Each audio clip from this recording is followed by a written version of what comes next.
Have you ever felt completely sure that someone likes you and completely confused by them at the same time? One day they seem interested. They text you, they ask about your day, they make you feel seen. For a moment, everything feels real. You think maybe this connection is finally moving forward. Maybe they care more than they show. Maybe things are about to change. But then something strange happens. They disappear. Not forever, just long enough to leave you wondering. Long enough to make you question yourself, long enough to make you replay every conversation in your mind, searching for answers that never come. And then, just when you're starting to let go, they come back. A message, a reaction, a simple hey. And suddenly all the emotions return, the hope returns, the attachment returns, the waiting returns. If this cycle feels familiar, then stay with this video until the very end, because what you're about to learn could completely change the way you see this situation. More importantly, you'll discover why this behavior has such a powerful effect on your emotions, why so many strong and intelligent people get trapped in it, and how feminine energy can help you break free from the cycle without chasing, forcing, or losing yourself in the process. Because the truth is, most people don't get stuck because they are weak. They get stuck because they are human. Every human being wants connection. Every human being wants to feel chosen. Deep inside, we all want reassurance that we matter, that we are important, that we are enough. And when someone gives us just enough attention to keep that hope alive, something powerful happens inside the mind. We start filling in the blanks. We begin creating stories. We convince ourselves that maybe they're just busy, maybe they're afraid, maybe they're going through something. Maybe if we are patient enough, understanding enough, loving enough, everything will eventually work out. But while you're busy trying to understand them, something much more important is happening. You're slowly losing connection with yourself. Not all at once, not dramatically, just little by little. You start checking your phone more often. You become sensitive to every notification. You analyze every word they send. You search for hidden meanings behind simple messages. Your mood begins rising and falling based on their attention. And before you realize it, someone else's inconsistency has become the center of your emotional world.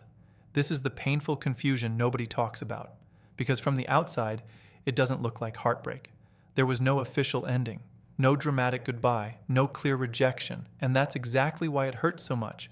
Human beings can handle painful truths better than endless uncertainty. A closed door may hurt, but an open door that never fully opens can keep you standing there for years, waiting, hoping, wondering. The mind is not designed to find peace in uncertainty. The mind seeks completion, it seeks answers, it seeks resolution. And when those answers never arrive, your brain keeps searching. Again and again, day after day, conversation after conversation. You tell yourself that one more message might explain everything. One more conversation might finally bring clarity. One more chance might change the entire situation. But clarity rarely comes from people who benefit from confusion. And that realization changes everything. Because many people spend months, even years, trying to understand someone who has never truly shown up consistently in their lives. They study their behavior, they analyze their words, they search for hidden meanings, yet they never stop to ask the most important question of all. What is this situation doing to me? Not to them, to me. Is it making me feel secure? Is it helping me grow? Is it bringing peace into my life? Or is it keeping me trapped in emotional survival mode? Because there is a huge difference between connection and emotional dependency. Connection feels safe. Dependency feels anxious. Connection creates peace. Dependency creates obsession. Connection allows you to be yourself. Dependency makes you afraid of losing someone who was never fully available in the first place. And this is where many people lose their power, not because they care too much, but because they forget that their value does not increase or decrease based on someone else's attention. Read that again in your mind. Your value does not increase when they text you, and it does not decrease when they disappear. Your worth was never supposed to be measured by another person's consistency. Yet this is exactly what breadcrumbing makes people forget. It slowly shifts your focus away from your own life and places it onto someone else's actions, someone else's decisions, someone else's availability, someone else's emotional readiness. And the more attention you give to that cycle, the more power it gains over you. But here's the good news. The moment you understand what is happening, the cycle begins to lose its control. Awareness creates freedom. Clarity creates power. And the truth you're about to discover throughout this video may be the exact thing that helps you stop chasing answers and start reclaiming your emotional peace. Because the goal is not to make someone choose you. The goal is to choose yourself so completely that you no longer accept confusion where clarity should exist. And once that shift happens, everything changes. The moment you begin to recognize the pattern, another question naturally appears. If this dynamic creates so much emotional confusion, why does it happen in the first place? Why would someone show interest, create closeness, and then suddenly create distance? Why would a person move toward connection one moment and step away the next? To understand that, you have to look beneath the behavior and into the emotional world that drives it. Many people assume that someone who creates mixed signals is simply uninterested. Sometimes that is true, but in many situations involving avoidant attachment, the reality is more complicated. The struggle is not always a lack of attraction. It is often a conflict happening inside the person themselves. Part of them wants companionship. Part of them fears what companionship requires. Part of them enjoys being close.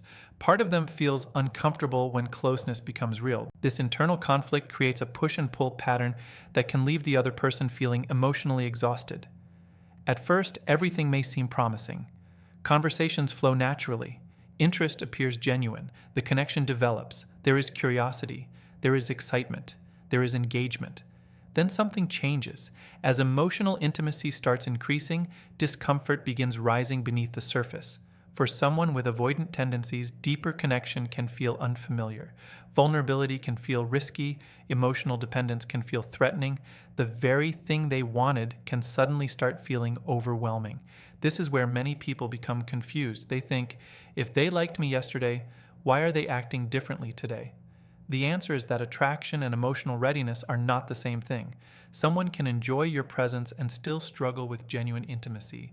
Someone can care about you and still resist emotional closeness.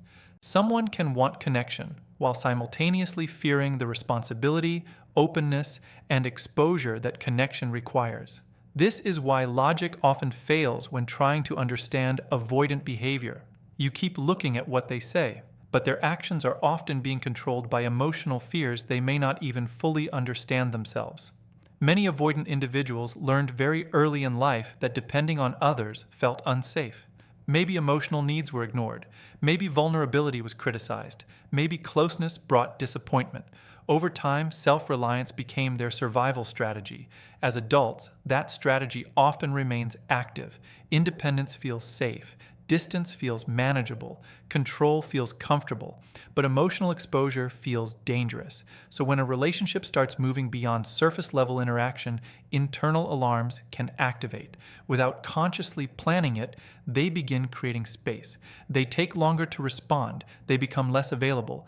They shift their focus elsewhere. Not necessarily because they stopped caring, but because emotional intensity has triggered discomfort. And this is the part that many people misunderstand. The person experiencing the distance often assumes they did something wrong. They start reviewing conversations. They search for mistakes. They question their attractiveness. They wonder whether they asked for too much. They wonder whether they became too available. Their mind turns inward and begins creating explanations. But the truth is often far less personal than it feels.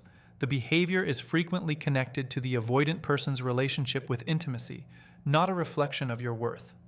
Unfortunately, this does not make the experience hurt any less, because while the avoidant person is trying to manage their discomfort, the other person is often left carrying confusion. One side is seeking space. The other side is seeking understanding.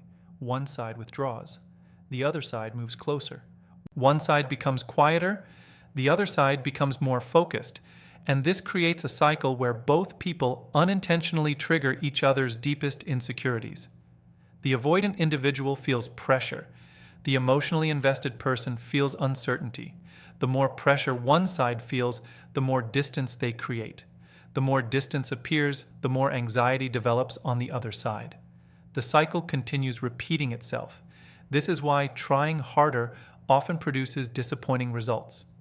When someone fears closeness, additional pursuit rarely creates safety. It usually increases discomfort. The more someone chases answers, the more the avoidant person may feel trapped.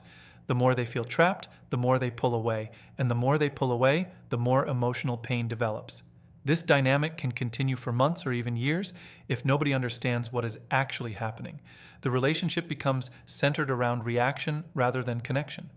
One person reacts to distance, the other reacts to pressure. Neither person finds the stability they are looking for. And perhaps the most important thing to understand is this: you cannot heal another person's fear of intimacy through your patience alone. You cannot love someone into emotional availability. You cannot sacrifice enough of yourself to make another person feel ready for a level of connection they have not yet learned to sustain. That realization may feel difficult at first, but it is also incredibly freeing, because it shifts your attention away from fixing someone else and back toward understanding yourself. Many people spend enormous amounts of energy trying to decode avoidant behavior. They become relationship detectives. Every action becomes evidence. Every interaction becomes a clue. Every silence becomes a mystery to solve. But no amount of analysis can create emotional security. No amount of overthinking can create consistency. No amount of waiting can build a foundation that another person is unwilling or unable to build themselves. The breakthrough begins when you stop treating their behavior as a puzzle and start seeing it as information. Information tells you what is happening. Information reveals patterns. Information helps you make decisions. And once you understand those patterns clearly, you stop chasing explanations and begin recognizing reality. Because the next stage of this journey is not understanding them. The next stage is understanding how this dynamic quietly convinces people to abandon their own needs, standards, and emotional well-being in the hope that one day things will finally change. Once you begin seeing the pattern clearly, a painful truth starts to emerge. The greatest risk is not that another person keeps sending mixed messages. The greatest risk is what happens inside you while waiting for those messages to become something more. Most people do not wake up one day and decide to lower their standards. It happens gradually. It happens so slowly that they barely notice it. At the beginning, they know exactly what they want. They want honesty. They want effort. They want reliability. They want a connection that feels balanced and mutual. They enter the situation with clear expectations and healthy boundaries. But then uncertainty enters the picture. A promising interaction creates excitement. A period of absence creates concern. A return creates relief. And before long, the focus begins to shift. Instead of asking whether the relationship is meeting their needs, they begin asking what they can do differently to keep the relationship alive. This is the hidden trap. The attention moves away from personal standards and toward gaining approval. Without realizing it, people start negotiating with themselves. They start making exceptions. They start accepting behavior they once knew was unacceptable. They start tolerating situations that would have immediately concerned them in the past, not because they suddenly changed their values, because emotional investment makes objectivity difficult. The deeper the attachment becomes, the harder it is to evaluate the situation honestly. The mind begins protecting hope. It searches for evidence that supports a desired outcome. It magnifies positive moments. It minimizes warning signs. It focuses on possibilities rather than patterns. And that is where self-abandonment quietly begins. Self-abandonment does not always look dramatic. Sometimes it looks like staying silent about your needs. Sometimes it looks like pretending you are okay when you are not. Sometimes it looks like accepting less communication than makes you comfortable. Sometimes it looks like convincing yourself that your expectations are unreasonable when they are actually healthy. Little by little, your internal voice becomes quieter. The relationship becomes louder. Your instincts send signals. Something feels off. Something feels incomplete. Something feels emotionally exhausting. Yet instead of listening to those signals, you try to push them away. You tell yourself to be patient. You tell yourself not to overreact. You tell yourself that things will improve with enough understanding. But there is a difference between patience and self-sacrifice. There is a difference between compassion and self-neglect. There is a difference between giving someone space and giving away your peace. Many people confuse these concepts. They believe that being loving means tolerating emotional inconsistency indefinitely. They believe that being supportive means ignoring their own discomfort. They believe that proving commitment requires enduring endless confusion, but healthy relationships do not require you to betray yourself. Healthy relationships do not demand that you shrink your needs to fit another person's limitations. Healthy relationships do not require constant emotional guessing.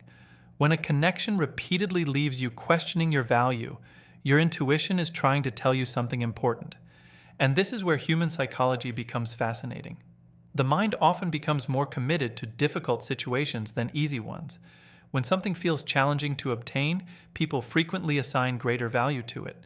They believe that if they keep trying hard enough, the reward will eventually justify the effort. This belief appears in many areas of life. People stay in jobs that drain them because they have already invested years. People remain stuck in unhealthy habits because they have already spent so much energy trying to make them work. And in relationships, people sometimes remain emotionally attached because they cannot accept that all of their effort may not produce the outcome they hoped for. So they continue investing, not because the situation is improving, because walking away would require accepting reality. And reality can feel uncomfortable. Reality asks difficult questions. Reality asks whether someone's actions align with their promises. Reality asks whether your emotional needs are being respected. Reality asks whether the relationship exists mostly in potential or in actual behavior. These questions can be difficult to face, but they are necessary, because every time you ignore your own needs to maintain a fragile connection, you send a message to yourself. You teach yourself that your comfort matters less. You teach yourself that your boundaries are negotiable. You teach yourself that receiving scraps is enough. Over time, that lesson becomes dangerous, not because it changes your value never changes, but because it changes what you are willing to accept, and what you accept eventually becomes your reality. This is why awareness is so important. The issue is not simply whether another person is available. The issue is whether you are remaining available to yourself. Are you honoring your emotions? Are you respecting your standards? Are you listening to your inner wisdom? Or are you constantly adjusting yourself to fit circumstances that leave you emotionally depleted? These questions matter because the quality of your relationships is directly connected to the quality of your relationship with yourself. When you trust yourself, you notice warning signs earlier. When you respect yourself, you stop excusing behavior that repeatedly hurts you. When you value yourself, you stop treating inconsistency as something that must be earned through greater effort. And this realization marks the beginning of a powerful shift, because the solution is not becoming colder. The solution is not becoming harder. The solution is not building walls around your heart. The solution is developing a deeper connection with your own worth. Once that happens, something remarkable begins to change.